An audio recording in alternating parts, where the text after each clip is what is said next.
right here, record. All right, I see the dot now. That means it's recording. All right.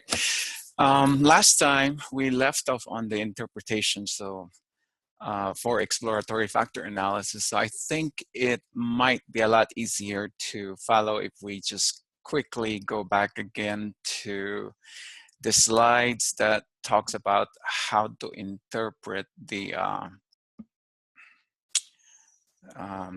exploratory factor analysis results. So this is where we start with the interpretation of the exploratory factor analysis. We look at the Kaiser-Meyer-Olkin KMO measure, and that is the partial correlations between pairs of variables when all the variables are controlled. And it says that the KMO should be at least 0.80 or greater. And then the example in the book is, it has a KMO of 0.964, but you don't have access to the book. So I went on to the example in my previous study on acceptability E-scale, which we will go back in a little bit. So 0.80 or greater is the cutoff for KMO. And then for the Bartlett's test for test of sphericity, it has to be statistically significant, which is 0.000 in this example in the textbook. So the statistical significance is always set at a 0.05 level. So we'll look at that again in my actual acceptability E-scale. So the Bartlett's test of sphericity is used to test the null hypothesis that the matrix is an identity matrix, which means that a matrix in which all coefficients are not in the diagonal are zeros. So that is where the mathematical calculation is based for the Bartlett's test of sphericity. That is that all coefficients not in the diagonal are zeros. This is the output that you will see in the SPSS for the text. What they found was that they have a good KMO score or value, and then that the Bartlett's test of sphericity is statistically significant. So in that example, they reject the null hypothesis and they move on with their interpretation. And the other output that you will see on SPSS on the factor analysis is the H2 or communality. It's the portion of the individual item variance accounted for by the various factors. This is a measure of how well each item relates to the factor, and it has different strengths. When you analyze the communality, you have to square the value, and then the total will not be 100% total. Because it is not it's not summative, or it's not additive. What this number communality represents for each item is actually how strong this item relates to the factors. So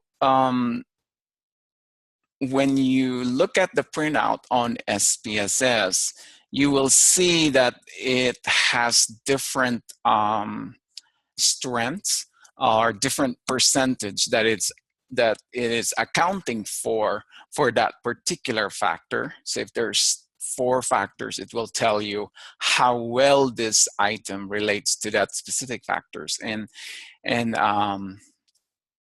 it is not correct to add all these communality in order to get 100% accounting of all the factors that would explain the phenomenon of interest. Because what you will get is actually more than 100%, and I will show that to you in a little bit. So this is a measure on how well each item relates to the factors. So it has different percentages on how it's accounting for the variance. The other output so this is how it will look like in the SPSS output. You will see communalities, and it will have an initial value. For this example in the textbook, it was 1. In my study for acceptability, I actually get different initial values, and then on the extraction, it's also a different value, which is what you see here in the example.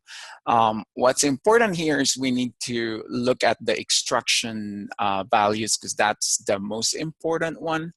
The extraction values for communalities is the number, or it's the value that is being used in the final extraction of how many factors are there in your instrument. So right here, let's see. So in the textbook example, what they have seen were there were 4 factors based on the eigenvalue that's greater than 1. As I've mentioned to you last week, eigenvalue is no longer used in current standards for determining how many factors should be retained or used in the final analysis of the factors of a scale, or what we call the subscale.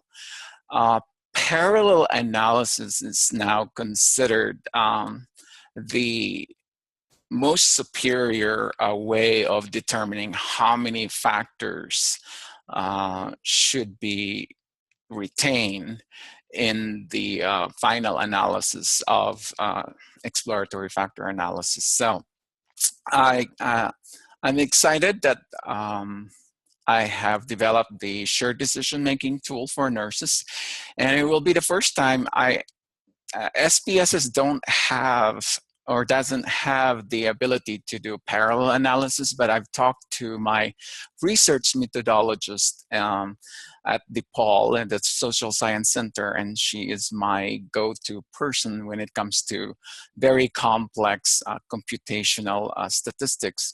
And Dr. Jessica Bishop Roy, she's my senior research methodologist at DePaul.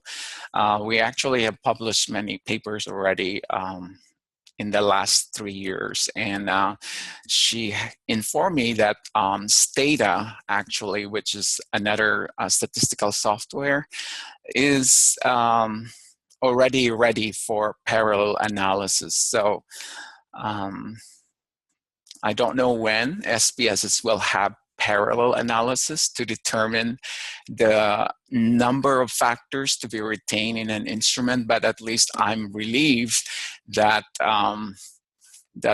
Stata is capable of doing this already. So back in 2006, in my old days and while I was still a PhD student, we used the eigenvalue to determine how many factors are going to be retained.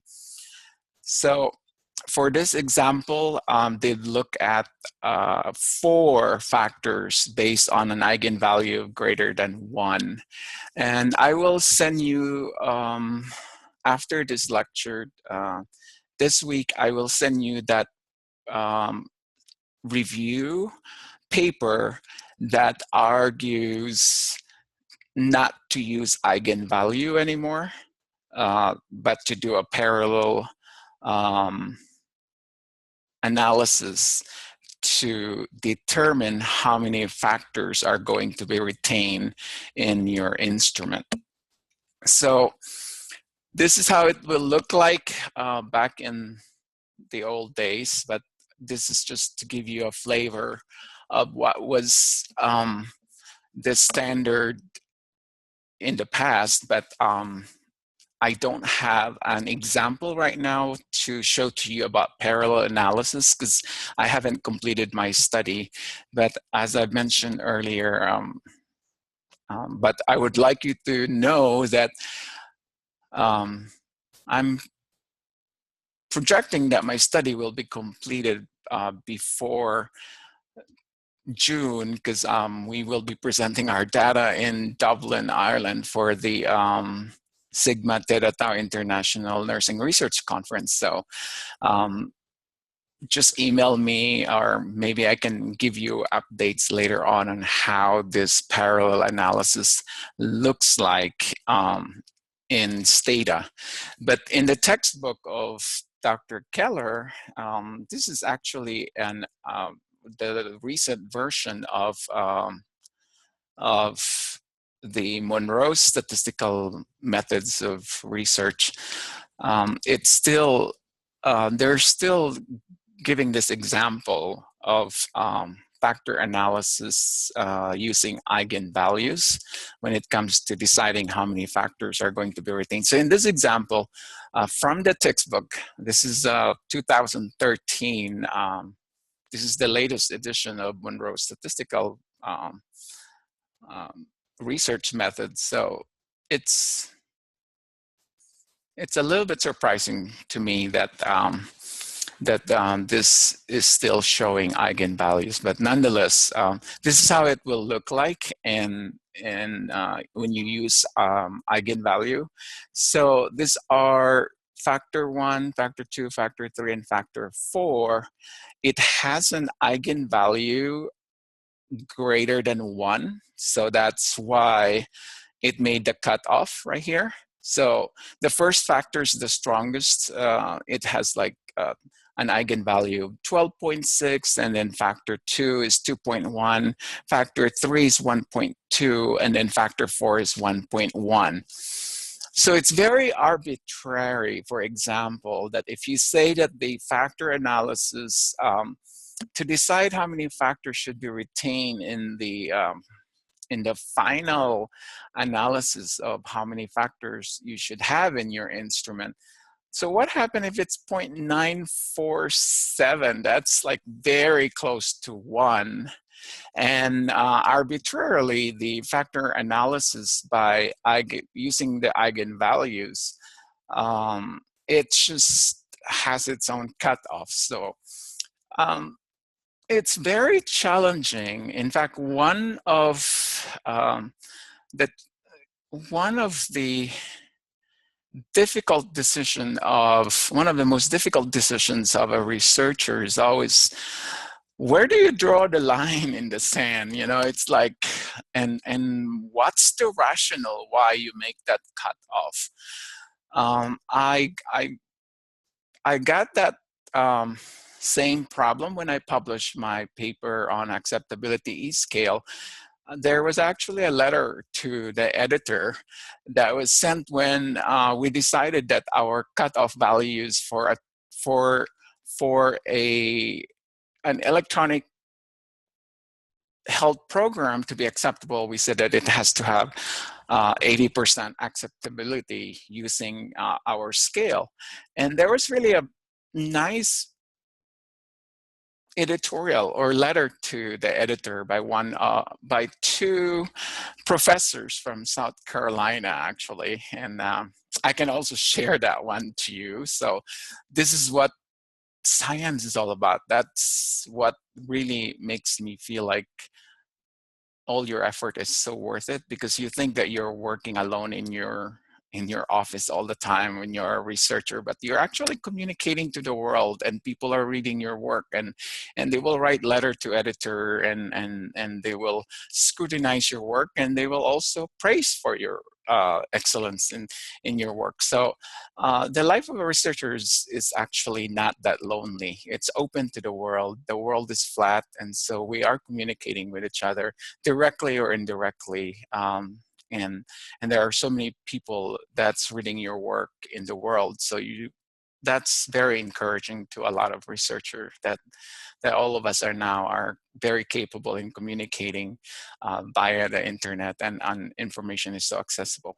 So this is where it's one of the most difficult things, is the where do you put the cutoff. And I will send you that paper by Ledesma and colleague, who argued that that eigenvalue is no longer the standard, and that parallel analysis should be used when deciding how many factors will be retained. Quite honestly, I'm happy with this. It was very easy to follow in the past, to just have a cutoff of 1.0, but there's a lot of questions. What's the basis of the cutoff of 1.0 for the eigenvalues? The same thing that I got when I published my paper, acceptability scale. We were asked by the reader, why did you choose 80% as your cutoff values to be considered an electronic program, to be considered as an acceptable program? And there was actually a nice suggestion that instead of just creating an arbitrary cutoff score of 80%, that you do need to look at your scale, and in the Likert scale, the suggestion from the two professors from a major university, from a quantitative research biology department. It was, I really read it with great intent, because it was sort of a critical appraisal of our paper. And what they have argued is that if the scale had a neutral point, for example, if 3 is the neutral for acceptability in the Likert type scale, they have suggested to us that perhaps the cutoff is more logical if you will obtain the score of those values that says acceptable to strongly acceptable. And so I think that was a very good suggestion. But of course, it's post-publication of our paper already, so you can't go back and change what you published. But there was a very good merit to that publication, that when you look at your scale and you say that 3 is the neutral, then it is logical to suggest that the cutoff score should be only based on those values that are positive towards the scale. So our cutoff score should not include the score or responses that are considered 1, 2, and 3, because those were not acceptable, and 3 was the neutral. And the 4 and 5 that's where we started saying that the program is acceptable. And so that was really a very good one. And from now on, if I have a scale that I will develop, and when I say that, when I interpret my future study for shared decision-making scale, then I would no longer have that arbitrary cutoff of 80% of the total highest possible score for the scale. So for example, in my shared decision-making scale for nurses, if 22 of my items will be retained, and you multiply that by 5 as the highest score in the Likert type scale, and I've said that I've said in my in the valent of my shared decision-making scale that the higher the score, the better is the knowledge, the better is the attitude, and the better is the skills level of the nurse. And so the question is, what would be the score that I would like to be the cutoff to say that the nurses are competent and that they don't need additional training anymore, because that's the whole purpose of developing the shared decision-making scale, is to assess the level of competence of the nurses. But the question is, how much cutoff are we gonna use? So based on the editorial from my first publication of the scale and acceptability scale, I really took it by heart, and I think that the suggestions of the two quantitative researchers,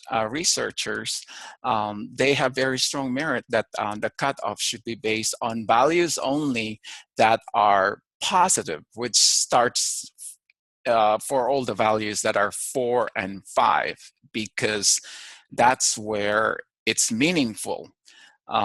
It is towards better competence when it comes to the knowledge, attitudes, and skills.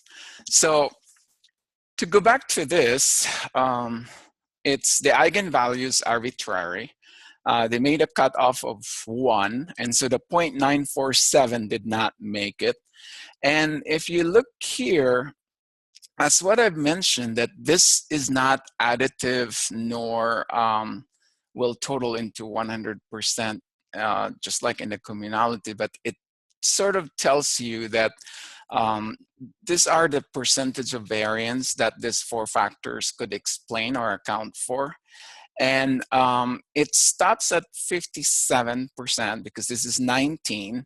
19 plus 14 becomes 34. 11.5 becomes, you add that from 34 will become 45. So this is the cumulative, but this is the most important part that you need to look, is the percentage of variance, because that's very specific to the factor. And this cumulative percentage of the variance actually tells you that there are still remaining, for example, here it's 57. So that's the cumulative percentage of the total variance explained by the instrument. So there's still roughly about 43% that's not being measured. These are the latent variables that are still unknown or unmeasured. This could be accounted for by the 0.9 and the 0.8, which are the 5th and the 6th factors, but according to this model, only eigenvalues of 1 or greater should be included in the final instrument, and that determines the different subscales for the instrument. So let's continue. In the example in the textbook, there are 3 columns under the heading rotation sums of squared loadings, and provides equivalent information for the factors after the rotations. So these are, again, the most important, the rotation sums of the squared loadings, and this is the most important result that we need to pay attention. Note that the number listed are under total after rotation are considerably closer to each other in value than were in the original eigenvalues of the unrotated factors. So let's take a look at that. So this is the extraction of squared sum loadings, and in the rotation sum of squared loadings. And if you look at this, they are not very similar. This is the percentage of variance looking at the eigenvalues. So this is 42, this is 42, and then right here for the rotation sums of squared loadings, they are very different. It's only 19% of the variance. So the most important part to pay attention is the rotation sums of the squared loading, because as explained here, these are the values after the maximum rotation, and that's the most critical part of exploratory factor analysis. If you look here again, it still accounts for 57%, 57%, and then 57%. So the eigenvalue is arbitrarily cut off at 1, but the extraction sums of squared loadings and the rotation sums of squared loadings are actually equivalent. They're all 57.164. So these are very complex mathematical calculations, but the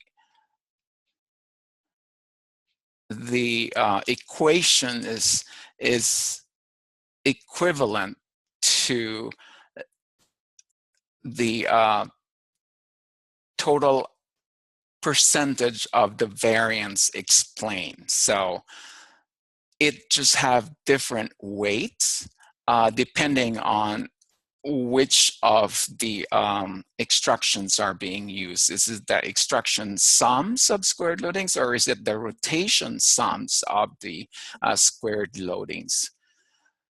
The next one here is the scree plot. Scree plot is just a very simple visual examination.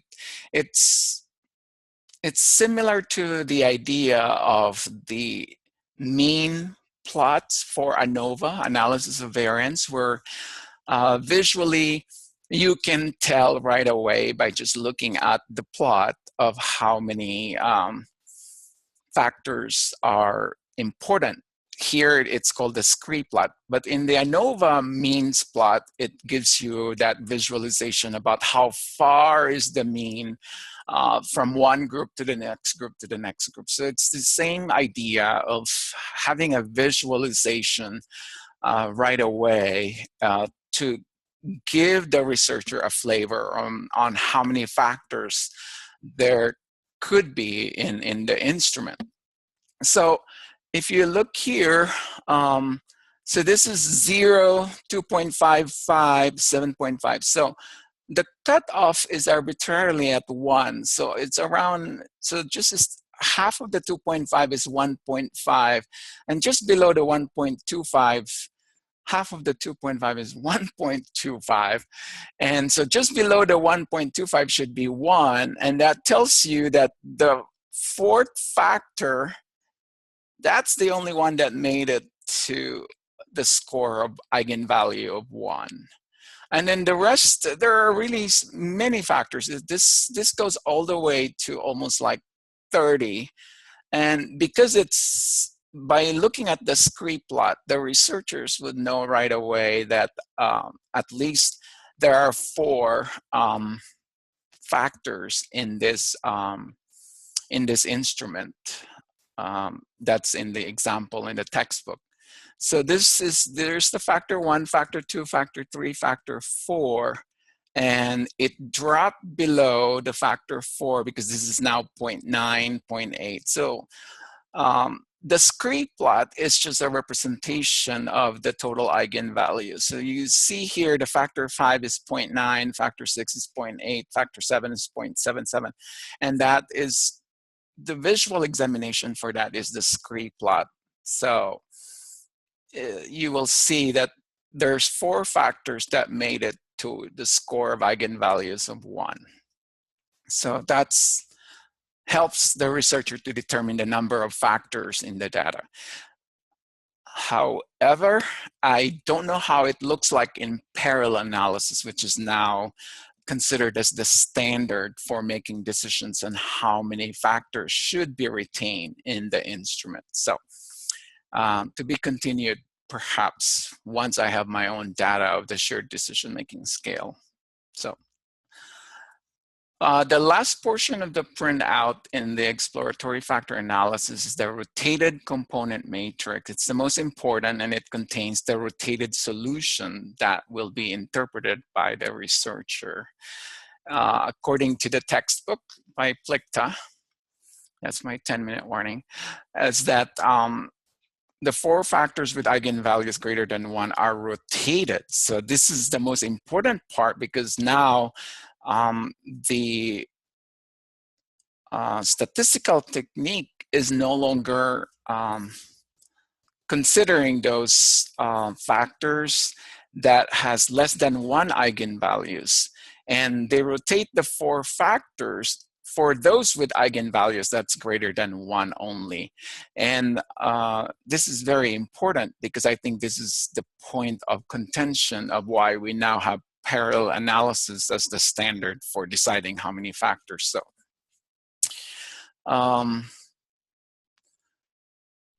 so right here is that the items are listed by strength of loading, not by the order in which they were entered. And in this analysis of a rotated component matrix, one might be named life satisfaction based on the items most strongly loading to it. So this is where the researcher really need to examine what are all these items that are listed as component of the first factors, of the second factor, and the third factor. So in the example in the textbook, they have 4 factors, and this principal component analysis only rotated those items in the scale that have eigenvalues of greater than 1. So they have looked at the factor 1 as daily activities, characterization of life as a whole, expectation of every day, and satisfaction of present life.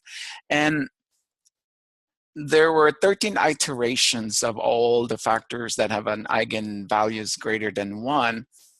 And the final step that the researcher had, the final steps that the researcher made in the analysis is to separate the items into the 4 factors based on which factor they load on the most. So what this means is that you are now going to decide which of the items are you going to include in each factor, and that is now, the factor is now going to be called the subscale of the entire scale. And in the example in the textbook, they created the 4 scales, and they call the first factor as the life satisfaction, the second factor as self-lab, the third factor, or the third subscale, is reactivity, and in the fourth factor, or the fourth subscale, is the pessimistic worry. So the researcher actually put their heads together, and they said, what are we going to label this subscale? So they look at the different items and their scale, the wordings that they use in their items, and then they group them into that factor, and then they actually rename it. And they rename, or they created a name for the subscale. So, and then after you create the subscale, you can then run the Cronbach alpha, which is the internal consistency. It's a measure of internal consistency of how well the items will measure the construct or the name of your subscale. So that's, in my case, my subscales right now are theoretically knowledge, attitudes, and skills. But I don't know when I will have my data whether those 3 could be called knowledge, attitudes, and skills. It could be that the attitudes are probably more beliefs. I don't know. So that's where the entire, that's what this exploratory factor analysis is all about is to look at the groupings of the variables that measures the same construct. And then you need to analyze why are these items grouping together and how should I name this? And so it's the same thing with the French version of the acceptability E-scale, is that they've looked at the scale and there were two factors that they have identified, and therefore they name it the acceptability factor, and the other one was the usability factor or the usability subscale. And then they look at some theory such as the TAM model, which is the technology acceptance model. And then they also look at the reason why there were two factors in their analysis and we only had one factor in our analysis, and they look at the similarity, the proximal similarity model, or the from the word proximal is near, and then similarity means how similar is it to when it comes to the three most important things in external validity of the instrument is to look at people, to look at time, and to look at it's always time, people, and then setting. And so they explain in the discussion section that we have a very different patient population, and that we have cancer patients, and their patient population were psychiatric patients with very unique diagnosis code for a psychiatric disorder. And then they also explain that they use an avatar in the electronic, or the program had an avatar that talks to the respondents in the French study, whereas for us we didn't have an avatar. It was an electronic self-report assessment for cancer that was a web-based program. And so those were the two major theoretical explanations why the French study had two factors, whereas for us we only had one factor. All right, so I think that that's the end of this analysis, and then we will connect in about 20 minutes. It's 8:45 right now. So I will be back in 15 minutes, and then we will look at the SPSS output of my acceptability E-scale. All right, so see you all in 15 minutes. See you. See you. Thank you.